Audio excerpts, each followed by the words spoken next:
Friends,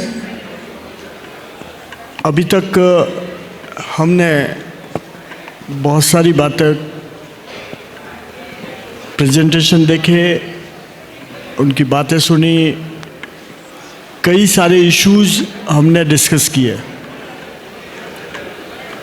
लेकिन मैं समझता हूँ कि सबसे इम्पोर्टेंट इशू आज की डेट में जो अर्बन कोऑपरेटिव बैंक फेस कर रहे हैं, जो हमें 24 आवर्स हमारे माइंड में एक चिंता सताए रखती है, वो है साइबर सिक्योरिटी।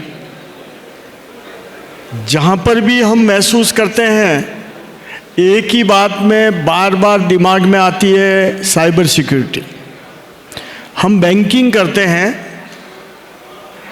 सुबह एसबीआई का एक ऐड बताया था जिसमें कस्टमर आता है, विद इन 5 मिनट्स वो अपनी स्लिप भरता है और टेलर के माध्यम से वो अपना पैसा निकाल के बैंक से बाहर आता है। सारा कुछ मैनुअल था, लेकिन धीरे धीरे कुछ ऑटोमेशन की तरफ अपन गए और उस ऑटोमेशन में कंप्यूटराइजेशन का एक दौर युग शुरू हुआ। कई तरह के कई विरोध भी हुए, अपनी बैंकिंग सेक्टर में भी इसके कई विरोध हुए, लेकिन धीरे धीरे आज की डेट में कंप्यूटर्स हमारे लिए एक बैंकिंग सेक्टर के लिए एक कंपलसरी एस्पेक्ट हो गए हैं। उसके बाद में टीबीए बेस्ड सॉफ्टवेयर आए, फिर सीबीएस आया, और सीबीएस आने के बाद में एक्सपेक्टेशन हमारे कस्टमर्स की और हमारे सिस्टम्स की, हमारी खुद की एक्सपेक्टेशन और हमारे कस्टमर की एक्सपेक्टेशन दिनों दिन बहुत तेज़ी से आगे बढ़ी। और हमारे लिए अपने सेक्टर में मजबूती से बने रहने के लिए हमें ज़रूरी हो गया कि हम लेटेस्ट से लेटेस्ट हम एक डिजिटल प्लेटफॉर्म को एडॉप्ट करें, टेक्नोलॉजी को एडॉप्ट करें और अपने कस्टमर को जो दूसरी बैंकें हैं उनके समकक्ष हमारी सुविधाएं दे पाए। डिजिटल प्लेटफॉर्म आने के बाद में सबसे जो बुरी तरह से प्रभावित हुए हैं वो हमारे अर्बन कोऑपरेटिव बैंक्स प्रभावित हुए हैं। हमारे कस्टमर बेस जो है वो धीरे धीरे जैसे जैसे कस्टमर की साइज बड़ी होती जा रही है, वो हमसे दूर होते गए और हमारे लिए ये साइबर सिक्योरिटी का जो मामला है वो हमारे लिए सबसे ज़्यादा चैलेंजिंग के तौर पे उभर रहा है। दोस्तों, मेरे साथ में पैनल में मेरे साथ में है विजेंद्र कुमार शर्मा जी, जो मैनेजिंग डायरेक्टर है कोटा नागरिक सहकारी बैंक के, और ये जॉइंट रजिस्ट्रार है हमारे cooperative department government of Rajasthan में। लास्ट 25 इयर्स का इनको एक्सपीरियंस है, 10 इयर्स का बैंकिंग का एक्सपीरियंस है। वो हमारे साथ में हमसे जुड़े हैं। तन्मय मुदूर जो मुंबई से है, हमारे एसवीसी बैंक से है और वहाँ पे chief information and system officer के तौर पे आप काम कर रहे हैं। बहुत अच्छा एक्सपीरियंस है इनके पास में। क्वालिफ़िकेशंस की एक लिस्ट है, आप सीसा क्वालिफाइड है और बहुत अच्छी तरह से इस सब्जेक्ट को पूरी तरह से समझते हैं। श्री परमानंद भट्ट जी सीईओ है जालोर नागरिक सहकारी बैंक में। ये असिस्टेंट जनरल मैनेजर के तौर पे राजस्थान मरुद्रा ग्रामीण बैंक से रिटायर हुए और उसके बाद में आज की डेट में एज सीईओ जालोर नागरिक सहकारी बैंक में काम कर रहे हैं। दोस्तों, बहुत सही बात कही है कि बेटर सेफ देन सॉरी। हम हमारी कस्टमर्स की डिपॉजिट हमारे पास में रखते हैं। वो हमारे ऊपर एक ट्रस्ट करके हमारा उनका जो पैसा है वो हमारी बैंकों में रखता है। कल को उठ के हम उसकी सिक्योरिटी अगर नहीं कर पा रहे तो मैं समझता हूँ कि हमारे लिए उससे बुरी चीज़ कोई नहीं हो सकती। बेटर है कि उसको आप नो कह दीजिए कि हम अभी इस हाई रेटेड डिपॉजिट लेने में असमर्थ हैं, या हम इससे ज़्यादा बिजनेस नहीं करने में हम असमर्थ हैं, या और भी कई रीज़न। आपको किसी ने नहीं कहा कि आप दुनिया भर की डिपॉजिट लेके आप उसकी रिस्क बढ़ाओ। इसलिए जितनी डिपॉजिटर के लिए हम सिक्योरिटी और सेफ्टी के लिए काम कर सकते हैं वो हमें करना है, क्योंकि उनका एक पैसा भी कम नहीं होना चाहिए। हम उसको ज़्यादा से ज़्यादा रिटर्न दे सके कोई ज़रूरी नहीं है, लेकिन उनकी जो बेसिक मनी है वो कभी भी कम नहीं होनी चाहिए। उसकी सेफ्टी के लिए हमें एज ट्रस्टी काम करना है और हम कर रहे हैं। देखिए, साइबर सिक्योरिटी जहाँ पे इंश्योर नहीं कर पाते, या वहाँ पे अगर साइबर सिक्योरिटी का थ्रेट्स हमारे साथ में पैदा होता है तो उसके कई प्रभाव होते हैं। उसमें मैं समझता हूँ फाइनेंशियल इम्पैक्ट तो होता ही है, क्योंकि जैसे ही कोई थ्रेट आया वैसे ही कोई न कोई फ्रॉड होगा, कोई न कोई मनी, इवन कस्टमर के साथ में भी होना से, अरे उस बैंक में मेरा अकाउंट था वहाँ पे तो ऐसा हो गया, नहीं यार वो तो कोऑपरेटिव बैंक है, पता नहीं कैसा वहाँ पे सॉफ्टवेयर है, मैं तो वहाँ पे अकाउंट नहीं रखूँगा। डायरेक्टली ट्रस्ट के बेस पे फाइनेंशियल इम्पैक्ट होना शुरू हो जाता है, और हमारे जो उसका फाइनेंशियल इम्पैक्ट आता है डिपॉजिट पे आता है, वर्किंग पे आता है, और भी दूसरी चीज़ों पे भी। रेपुटेशनल डेफिनेटली जहाँ पे कोई साइबर अटैक होता है वहाँ पे वो पेपर में भी आता है, दूसरे लोगों को भी मालूम पड़ता है, तो हमारी रेपुटेशनल लॉस होती है कि वहाँ पर साइबर सिक्योरिटी के पुख्ता इंतज़ाम नहीं है, या वहाँ पे उन लोगों ने इतना इंतज़ाम नहीं किया हुआ है, वहाँ पर तो ये साइबर फ्रॉड हो गया, इसलिए हमारा मनी तो वहाँ पे नहीं रखा जाएगा। तो रेपुटेशनल लॉस होता ही होता है। और ऑपरेशनल लॉस, हमारी एक बार साइबर अटैक हो गया, उसको वापस ठीक करने में भी हमारी कई सारी दुविधाएं आती है, और ये हमारे लिए साइबर सिक्योरिटी के तौर पे बहुत बड़ी एक रिस्क और चैलेंज लेके पैदा होता है। Cyber threats, fishing, ransomware, data breaches या इनसाइडर थ्रेट्स के तौर पे भी हमारे सामने चैलेंज के रूप में हो सकता है। तो अर्बन कोऑपरेटिव बैंक्स में मैं सबसे पहले हमारे सीईओ परमानंद जी भट्ट से मैं कहना चाहूँगा कि आप ये बताइए कि एक साइबर सिक्योरिटी के तौर पे आपको क्या चैलेंज महसूस होता है कि इनसाइडर बैंक के अंदर आप साइबर सिक्योरिटी को कैसे सिक्योर करेंगे जिससे साइबर अटैक नहीं हो पावे, या उसके लिए क्या क्या सावधानी आप बरतना चाहेंगे? हेलो ये ले।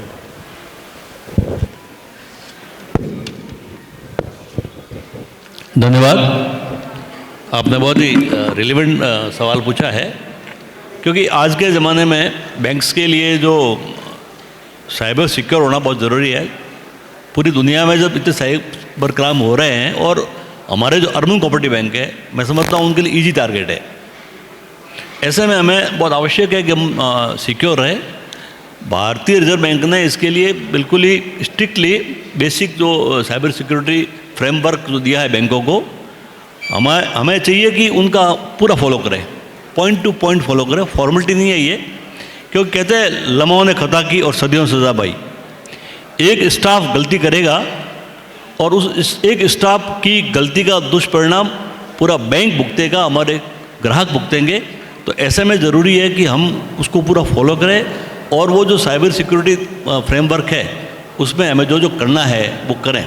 जैसे कि आपकी जो फायरवॉल है, आपका राउटर है, आपका स्विच है, आपका लैन है, आपका वैन है, ये जो सारी चीज़ें हैं, आपका जो नेटवर्किंग पूरी है, और वो इतनी स्ट्रॉन्ग हो और time to time secure communication हो, ताकि कोई बाहर से कोई अंदर एंट्री नहीं हो, अनड्यू कोई आपका जो एंट्रेंस नहीं हो, और आपका जो पूरा डेटा है वो सिक्योर रहे। इतना ही काफ़ी नहीं है, हमें सबसे इम्पोर्टेंट है, वापस मैंने कहा कि एक आदमी गलती करता है और उसका परिणाम बैंक भुगतता है, हमारा ग्राहक भुगतता है, और वो है पासवर्ड मैनेजमेंट। हर बैंक की अपनी एक पासवर्ड मैनेजमेंट पॉलिसी होनी चाहिए, और उस पॉलिसी को स्ट्रांगली स्ट्रिक्टली फॉलो करना चाहिए, क्योंकि एक छोटी सी बात है, पासवर्ड जो है इतना इजी भी नहीं होना चाहिए पासवर्ड की हर एक को पकड़ में आ जाए, कोई कॉपी कर ले, समझ ले। बेसिकली जो पासवर्ड के लिए कहा गया है कि 8 to 12 उसका नंबर का होना चाहिए पासवर्ड, जिसके अंदर एक कैपिटल हो आपका पासवर्ड के अंदर, एक स्मॉल हो, एक नंबर हो, और एक स्पेशल कैरेक्टर भी शामिल हो। जनरली स्टाफ क्या करते हैं कि अपना पासवर्ड है वो 1 2 3 4 कुछ भी ऐसा बढ़ा लेंगे, पासवर्ड तो है, लेकिन पासवर्ड की जो प्रॉपर पासवर्ड हो, स्ट्रॉन्ग पासवर्ड हो, ये होना बहुत ज़रूरी है। बात छोटी सी है, लेकिन परिणाम इसके जो भुगतते हैं बहुत दुष्परिणाम आते हैं। और साथ में पासवर्ड को टाइम टू टाइम 15 दिन, महीना, जो भी टाइम बाउंड प्रोग्राम हो, अपना पासवर्ड स्टाफ चेंज करें, बहुत ज़रूरी है। तीसरी बात है इसमें, पासवर्ड जो है वो डिसेबल भी हो। अगर को कई बार क्या होता है, कोई स्टाफ है वो छुट्टी चला गया, उसका पासवर्ड काम कर रहा है, या कोई छोड़ के चला गया। होना चाहिए कि खास तौर से उन लोगों का जो टेम्परेरी है हमारे बैंक में काम कर रहे हैं, अर्बन कोऑपरेटिव बैंक्स के लिए, बिल्कुल जिस ने उसने छोड़ा उसी दिन उसका पासवर्ड डिसेबल हो जाए, कि ऐसा ना हो कि उसको यूज़ करके और कोई बहुत बड़ा कर ले और उसके परिणाम हमें भुगतने पड़े। तो ये करना बहुत ज़रूरी है। इसके अलावा एक चीज़ जो है कि आरबीआई जो है सर, वो टाइम टू टाइम अलर्ट जारी करता है साइबर सिक्योरिटी के बारे में। टाइम टू टाइम हमें उन अलर्ट को ध्यान से देखना है, पढ़ना है और फॉलो करना है। इस तरह घटनाएं होती है, और जो साइबर क्राइम होते हैं दुनिया में या बैंक्स में होते हैं, उनको उन स्टोरीज को समझना है, समझ के अपने स्टाफ को उन स्टोरीज को बताना है, उनको जागरूक करना है कि भाई ऐसा हुआ है, क्योंकि ये तो हो सकता है ना, हमारे साथ भी हो सकता है। तो देख के, समझ के, और हमें आगे बढ़ना है। सर एक और बात है कि हमें जो हमारा जो हार्ड डिस्क, हमारा जो सीपीयू जो है, उसके अंदर कोई अदरवाइज आपका जो पेन ड्राइव है, हार्ड डिस्क है, इस तरह की जो चीज़ है वो उसका इस्तेमाल ना हो, और आपका जो सर्वर है वो एसेस कर ले अगर ऐसा कुछ हुआ है तो। इसके लिए भी आपको अपनी पॉलिसी पूरा ध्यान रखना चाहिए, और टाइम टू टाइम बैकअप लेकर के, बहुत ज़रूरी है बैकअप लेना। आलस्य में कई बार ऐसा हो जाए, बैकअप नहीं लिया और कुछ हो गया, क्योंकि आफ्टर ऑल मशीन है, डेटा कभी गड़बड़ हो गई तो बहुत बड़ी समस्या आ जाएंगे। इसलिए हमें हमारा बैकअप रखना है सुरक्षित। और एक और इम्पोर्टेंट बात है, ये तो हो गया, लेकिन आपका जो इंटरनेट है वो भी होना चाहिए सिक्योर। अगर आपका इंटरनेट सिक्योर नहीं हुआ और वहाँ से कोई घुसा है अंदर, आपका ईमेल सिक्योर नहीं हुआ, तो भी तकलीफ आने वाली है। उसके लिए आपको DMARC और DKIM का जो आपका जो है वो लेना चाहिए, और उसको पूरा फॉलो करना चाहिए। और साथ में एंटीवायरस है, आपका एंटी मालवेयर है, ये जो चीज़ें हैं सारी की सारी, इन चीज़ों को आपको उसमें डालना चाहिए, ताकि प्रॉपरली आपका जो इंटरनेट है वो अगर कोई ऐसा होता है तो पता लग जाए, इमीडिएटली पता लगे। एक और चीज़ है कि उससे क्या होगा कि जो फिशिंग मेल आते करते हैं तो उसका आपको पता लग जाएगा। बहुत सारी चीज़ें हैं, बहुत बड़ा ये फील्ड है, लेकिन जो बेसिक जो बातें हैं कुल मिला के ये है कि अगर हम जागरूक हैं, क्योंकि ऐसा तो है नहीं कि हम शत्रुओं की तरह गर्दन को नीचे डाल के रेत में पड़े हैं और कोई देख नहीं रहा है। ये दुनिया पूरा एक ग्लोबल विलेज बन गई है, और ऐसे में हमारा जो भी हम काम कर रहे हैं, जो हमारा डेटा है, वो उसको सेफ रखना बहुत ज़रूरी है। और जबकि आज क्लाउड पे जा रहे हैं, ऐसी स्थिति में तो और ज़रूरी हो गया है। और हमारे जो अर्बन बैंक से, मैं सर एक बात कहना चाहूँगा, हम लोग बड़ी बड़ी बिल्डिंगें खड़ी करते हैं, अच्छे काउंटर बनाते हैं, बढ़िया सेफ ला के रखते हैं, बढ़िया स्ट्रॉन्ग रूम बढ़ाते और कहते हैं बहुत सिक्योर हमारा बैंक तो साहब, इतनी बढ़िया तिजोरी है, हमने बढ़िया लॉक लगा रखे हैं, बढ़िया गेट है, सारा कुछ है, पर क्या सिक्योरिटी है? अगर किसी बैंक में चोरी होती है, डाका पड़ता है, क्या ले जाएगा? 10-20 लाख रुपए। लेकिन अगर हमारा सिस्टम सिक्योर नहीं है, अगर हमारा सिस्टम सिक्योर नहीं है और कोई एक आदमी ने गलती कर ली और साइबर अटैक हो गया, तो शायद हमारी सारी जमा पूंजी है वो लेके चला जाएगा।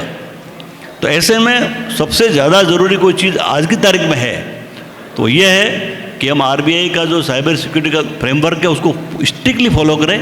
और हाँ, साथ में हमारा जो वीएपीटी ऑडिट है, ये आईएएस ऑडिट होती है टाइम टू टाइम, ये फॉर्मेलिटी नहीं है, इसको बिल्कुल ही करें। और वो जो हमें बताते हैं, जो हमारी जो लेखुनाज बताते हैं, उनको ठीक करने के लिए टाइम बाउंड प्रोग्राम रखें, बड़ी जो आईटी टीम को सक्रिय रखें और वो सारी चीज़ें टाइम टू टाइम करते रहें। ये चीज़ें होगी तो मैं समझता हूँ कि हमारा जो ब्रांच का जो इंटरनल जो आपने जो फरमाया कि इन हाउस जो हमारी साइबर सिक्योरिटी है उसको हम कर पाएंगे और हम सेफ रहेंगे, बैंक सेफ रहेगा, बैंक आगे बढ़ेगा। आपने मुझे सवाल पूछा, बहुत अच्छा सवाल था आपका, इसके लिए आपको बहुत धन्यवाद। Thank you sir. Thank you.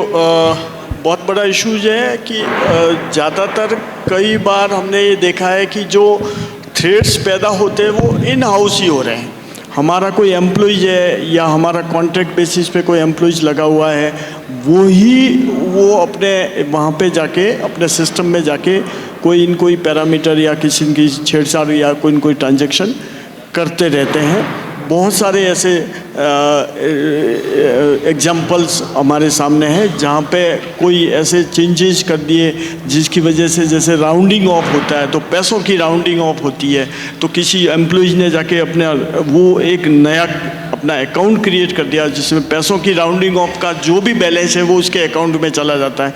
तो ऐसे कई सारी चीज़ें हैं जिसके ऊपर अपने को ध्यान देने की ज़रूरत होती है। इन हाउस के अलावा एक्सटर्नल भी बहुत सारे थ्रेड्स हैं ना, वो हमारे बैंक को होते रहते हैं जो हमेशा से, मैं समझता हूँ कि एक बार मैं किसी के साथ में बैठा था तो वो साइबर एक्सपर्ट था, उसने जिस तरीके से मुझे बताया कि कितने सारे अटैक्स कोई सिस्टम पे दिन भर लगे रहते हैं। अपनी फायरवॉल होती है, कई सारे अपन ने कुछ सॉफ्टवेयर भी ले रखे हैं, सब कुछ है, तो पूरे दिन में एक्सटर्नल अटैक होते रहते हैं। उससे भी हम अपने को सेफ्टी चाहिए।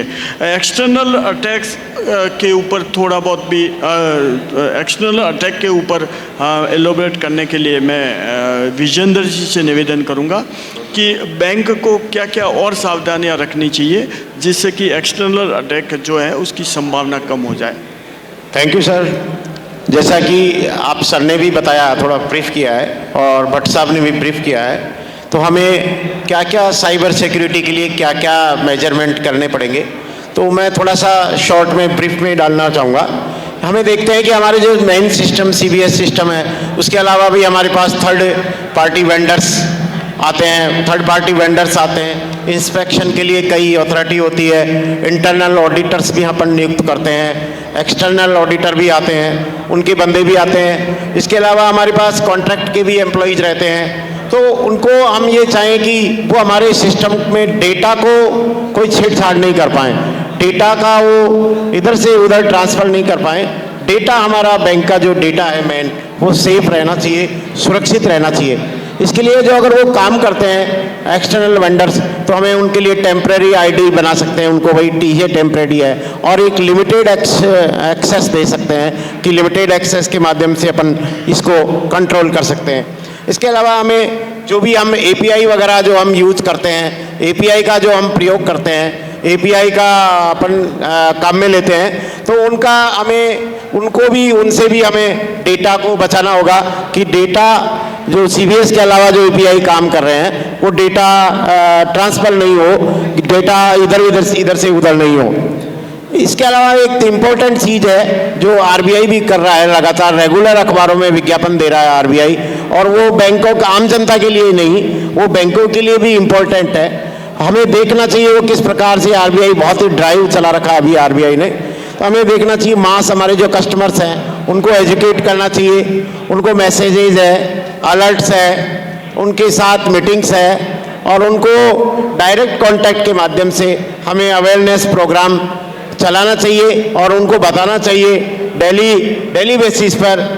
तो उनको हम इस प्रकार से हम साइबर जो अटैक है उससे बच सकते हैं। इसी प्रकार हम जो लिंक है कोई इस टाइप से लिंक आते हैं हमारे जो अनसिक्योर लिंक है, जो इस टाइप से लिंक आते हैं या कोई OTP शेयर के लिए बोलते हैं, तो हमें उससे बचना चाहिए कि लिंक पर नहीं जाएं और OTP किसी को भी किसी भी सूरत में नहीं दें। इसी प्रकार हमारा कोई पैन कार्ड मांगता है, कोई अकाउंट नंबर मांगता है, आधार नंबर मांगता है, वो भी नहीं दें। तो इस प्रकार से बहुत सारे हमारे अवेयरनेस प्रोग्राम चला के बैंक अपने आप को बचा सकता है और अपनी क्रेडिट को बचा सकता है। मैं इसी के कहावत भी है कि सावधानी घटी और दुर्घटना घटी, तो हमें सावधान रहना है और सतर्क रहना है और सतर्कता के साथ ही अपने को कार्य करना है। जय सरकार, जय हिंद। Thank you. आपने अच्छी बात बताई कि हमें इंटरनल के साथ में एक्सटर्नल जो थ्रेट्स है उससे भी अपने को सावधान रहना है और उसको मिटिगेट करने के लिए क्या क्या सावधानियां रख सकते हैं उसके ऊपर ज़रूर बैंक को ध्यान देना चाहिए। मैं अभी तन्मय से पूछना चाहूँगा कि हमारा जो डिजिटल बैंकिंग प्लेटफॉर्म है और मोबाइल एप्लीकेशंस हैं उसको साइबर अटैक से बचाने के लिए अपने को टेक्निकली क्या कर सकते हैं और क्या सावधानियां अपने को रखनी चाहिए, क्या सावधानियां रखनी चाहिए, इसके ऊपर थोड़ा एलोबरेट करें, हमें बता दें। Thank you, Mr. Parashar. We have got different types of systems which we have to do. Say, for example, we have a mobile banking application and that code is available with us. In case we need to check whether the source code of that mobile application is proper, we need to do a source code audit of that application. If that application has been provided by someone else, we need to, before onboarding that application, we need to do an application security audit, which we call it as an AppSec audit of that application. Now, we have an infrastructure which comprises of servers, networks, network security products. So we are hosting this application or hosting this mobile application, mobile app on that server. So we have to conduct vulnerability assessment and penetration testing of this infrastructure to ensure that there are no gaps. So what we do is we run a vulnerability assessment scan on these infrastructure. There are different types of scans which we do. We do an authenticated scan wherein more deficiencies or vulnerabilities are identified. Whatever vulnerabilities are identified, we should try and plug them, and once the pen testers are satisfied, so once the vulnerabilities are addressed, the pen testers are made to do a revalidation scan. Only once it is sure that all the threats have been addressed, the application is made live. So it is very, very important that any new application change or any new version change which happens in your mobile app or your internet banking application, we need to go through these steps and then only launch the product. So if we do this, I'm sure we will be in a much better position than just launching a product, because if there are any gaps, these ethical hackers are able to identify the gaps. So if there is a risk acceptance which is taken, or someone tries to hurry that product and launch the product before doing adequate testing, then there is a chance that the cyber attackers could be able to misuse that gap. So that is how we address these gaps. Exactly जो आपने बताया कि जहाँ पर भी आप नए upgradation कर रहे हैं, नए सॉफ्टवेयर ले रहे हैं या API ले रहे हैं, उनके साथ में जो पहले की जो सावधानी है वो आपको बरतनी बहुत ज़्यादा ज़रूरी है। मैं एक चीज़ और तन्मय पूछना चाहूँगा कि अभी आर्टिफिशियल इंटेलिजेंस का टाइम है और अपन मशीन लर्निंग की बात करते हैं, तो इन दोनों के माध्यम से अपन कैसे हेल्पफुल हो ये दोनों हमारे साइबर सिक्योरिटीज़ के लिए। इसके लिए हमें क्या इनसे मदद कैसे लेनी चाहिए वो हम थोड़ा जानना चाहेंगे। Actually, artificial intelligence and machine learning was earlier a buzzword, but now all the security products which are being used are using this in the backend. So the machine learning is used in the backend. Say, for example, talk about UBA, we call it about user entity or behavior analytics. So if you find that a person works from 9 to 6 and suddenly that user has made an activity or some activity has happened on that endpoint at midnight or at a wrong time. So the machine learning is able to trigger that this activity is not regular and it is able to pick up that this is a false alert. So all our SIM, so all our security information and incident monitoring system collects logs from the servers, network and network security devices. So any deviations or any changes which are happening are regularly monitored. So machine learning helps us. See, actually what we do as human beings, we are able to correlate between 4 or 5 or 1,000 alerts or 5,000 alerts, but whereas a machine is able to do it in a much more efficient way. So something which needs a repetitive task which needs to be done, the SIM logs which are collected by the servers, these logs, the SOC Security Operations Center is able to immediately identify that there has been an alert which has happened, and the SOC team alerts us and we are able to address the problem. So this is how AI/ML helps us in mitigating the risks which are coming through. Exactly ये सारी चीज़ें हैं जो अपन help भी ले सकते हैं, और जितने भी API और जो भी अवेलेबल है साइबर सिक्योरिटीज़ के लिए वो उसका सिलेक्शन करना, या और भी कई सारे ऐसे कंस्ट्रेंट है। मैं एक अर्बन सेक्टर के लिए, अर्बन बैंकिंग सेक्टर के लिए कह सकता हूँ कि हमारे साथ में कई ऐसी लिमिटेशन हैं जो हम लोग टेक्नोलॉजी को जानते नहीं हैं। थर्ड पार्टी जो सप्लायर है, वेंडर्स है, उसके ऊपर ही अपन डिपेंडेंट है।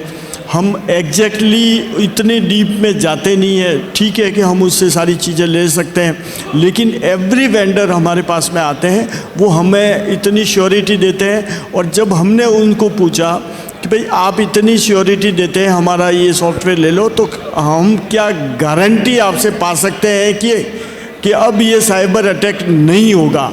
तो उसके बारे में हमें कोई एश्योरेंस नहीं मिलता है, कोई गारंटी नहीं मिलती है। 100% प्रूफ कोई भी सॉफ्टवेयर अपने आप को नहीं कह सकता। तो जितनी ये सारी ऑनगोइंग प्रोसेस है जो हमारी बैंक को लगातार रूप से करनी पड़ेगी। ये एक इसके साथ में हमारे पास में बजट बहुत बड़ा एक कंस्ट्रेंट है।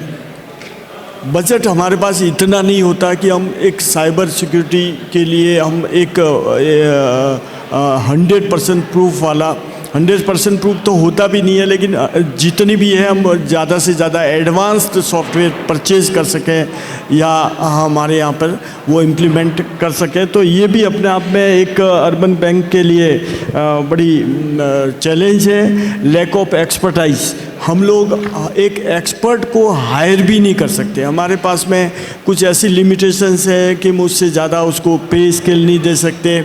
आज की डेट में जो नए जो एक्सपर्ट है, जो साइबर एक्सपर्ट है, या हम ये कह सकते हैं कि जो टेक्नोलॉजी के IT एक्सपर्ट है, उनको भी हम हायर नहीं कर सकते। ये भी हमारे लिए एक बड़ी विडंबना है कि हमारे पास में इन हाउस एक्सपर्ट की कमी रहती है। उसकी वजह से भी हमारे लिए एक साइबर सिक्योरिटी का इशू हमेशा के लिए बना रहता है। एक जितनी ग्रो हो रही है, जितने नए टाइप के ट्रांजैक्शंस आ रहे हैं, नई टेक्नोलॉजी आ रही है, नए अपग्रेडेशन आ रहे हैं, और मार्केट में अब जो है कि पहले अब तो ये भी हो गया कि आप कहीं भी बैठे, जैसे NBFC है वो कहीं भी बैठे आपका एग्रीमेंट साइन करवा देती है और हाथों हाथ ही पैसा भेजती है। हमारे पास वो भी इशू है कि हमारा वर्किंग एरिया उस एरिया में नहीं होता, जो दूसरी जगह कस्टमर बैठा हुआ है, तो हम उससे भी साइन नहीं करवा सकते।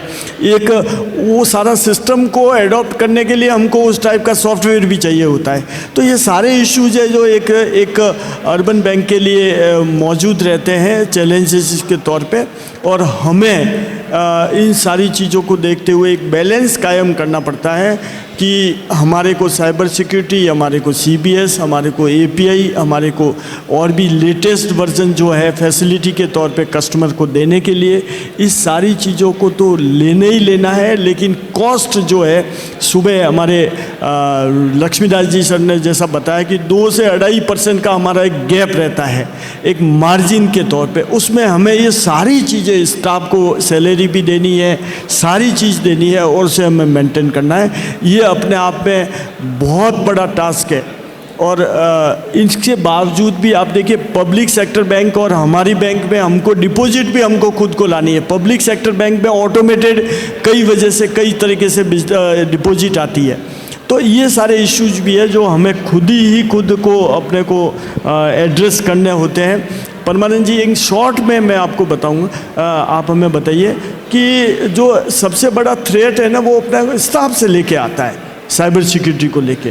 अगर आपने उनको ट्रेंड नहीं किया, लैक ऑफ अवेयरनेस या लैक ऑफ नॉलेज या अपग्रेडेड नॉलेज की वजह से अगर उन्होंने अपने सॉफ्टवेयर को गलत ढंग से हैंडल कर लिया या नॉलेज नहीं है, ट्रेनिंग नहीं है, तो ये सारी इश्यूज है। तो स्टाफ के लिए आप क्या कहना चाहेंगे कि इससे रिड्यूस कर सके अपन ये थ्रेट को? Good question sir. हमने सारी अगर साइबर सिक्योरिटी फ्रेमवर्क का पूरा पालन कर लिया, सब चीज़ें कर ली, पर हमारे स्टाफ अगर ट्रेंड नहीं है, अगर स्टाफ को जानकारियाँ नहीं हैं, तो हमारा वो सारा किया अदरा पानी हो जाएगा। इसलिए नंबर 1, RBI के द्वारा भी time to time cyber security लेके ऑनलाइन जो प्रोग्राम होते हैं, तो ये हमें तय कर लेना चाहिए कि साल में एक बार प्रत्येक स्टाफ वो प्रोग्राम अटेंड करे, और न केवल अटेंड करें, उसके बाद हमें उस स्टाफ का जो है उनके कम से कम एक बार ऐसा एग्ज़ाम भी करवाना चाहिए, सिंपल क्वेश्चन पूछकर, ताकि हमें ये कंफर्म हम कर लें कि हमारा जो स्टाफ है वो इसके बारे में पूरा जागरूक है और सारी चीज़ें जो भी है वो जानता है। क्योंकि कहते हैं ना कि एक भी एम्प्लॉय छूटा और स्वर्ग का सिक्योर टूटा। एक एम्प्लॉय छूट जाएगा अगर और जानकारी नहीं होगी उसको, तो उसके बहुत बड़े दुष्परिणाम आ सकते हैं। तो स्टाफ को ट्रेन करना चाहिए। हाँ, हमारी लिमिटेशन है, IT टीम में हम लोग ऐसे लोग भर्ती नहीं कर पाते, बैंक के साथ प्रॉब्लम है, पर उन सारी प्रॉब्लम के बावजूद अगर हमें सेफ रहना है, सिक्योर रहना है, तो हमारे स्टाफ को टाइम टू टाइम ट्रेनिंग दिलानी पड़ेगी।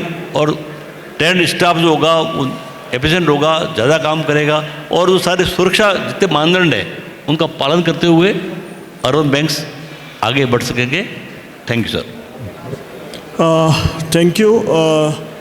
मैं समझता हूँ कि काफ़ी चीज़ें डिस्कस हुई है, लेकिन ये कोई एक पर्टिकुलर पॉइंट में अपन डिसीज़न नहीं ले सकते कि ये इस साइबर सिक्योरिटी को एड्रेस करने के लिए आपको ये करना चाहिए, क्योंकि ये सब के लिए, सब बैंकों के लिए अलग अलग तरीका हो सकता है, अलग अलग थ्रेड्स हो सकती है, उसको एड्रेस करना पड़ेगा।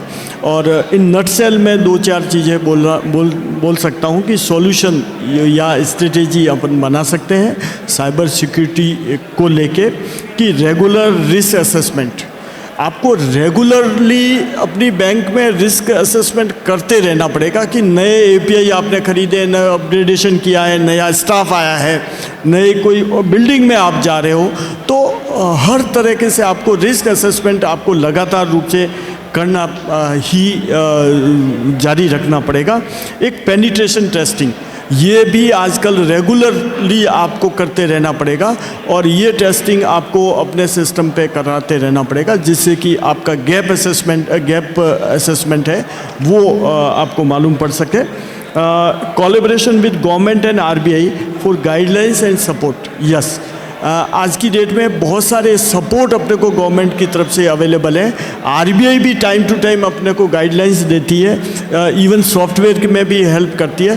तो हमें उनके साथ में कोलैबोरेट लगातार रूप से करते रहना पड़ेगा। Leveraging AI and machine learning for early detection, जितना जल्दी, ये तो एक ऐसा है कि होने के बाद में कुछ नहीं, होने के बाद में जैसा टॉपिक है से सॉरी, कोई कस्टमर आता है हमारे साथ में अटैक हो गया, हमारे इतने पैसे थे, क्योंकि ये कोई ताला तोड़ने वाली बात नहीं है कि ताला तोड़ के तो वो कितना पैसा ले जाएगा, लेकिन साइबर अटैक हो गया और उसको अगर चांस मिल गया तो एक मेरे पास एक एग्जांपल है जिसमें वो वाईफाई के ज़रिए वो एंटर हुआ और उनके सिस्टम में एंटर हुआ और शाम को 5 बजे से लगा के 9 बजे तक 1 करोड़ से ज़्यादा की अमाउंट जो है कस्टमर के खाते से चले गए, अलग अलग कस्टमर के। उन्होंने अपने पैरामीटर चेंज किए, पैरामीटर चेंज करने के बाद में उन्होंने उन अकाउंट्स को चेक किया जिसमें लंबे टाइम से पैसे पड़े हुए थे और उनमें से उनके पैसे वहाँ से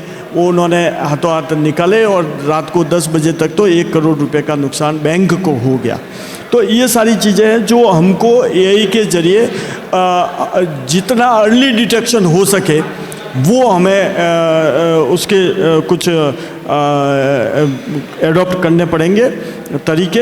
and customer education and awareness, definitely इसके साथ में स्टाफ अवेयरनेस भी होनी चाहिए और कस्टमर अवेयरनेस भी होना चाहिए और ये लगातार आपको करते रहना, क्योंकि जितने हम साइबर फ्रॉड जो हो रहे हैं वो नए नए तरीके अपना रहे हैं, ऐसे ऐसे तरीके जिसमें अपन सोच भी नहीं सकते।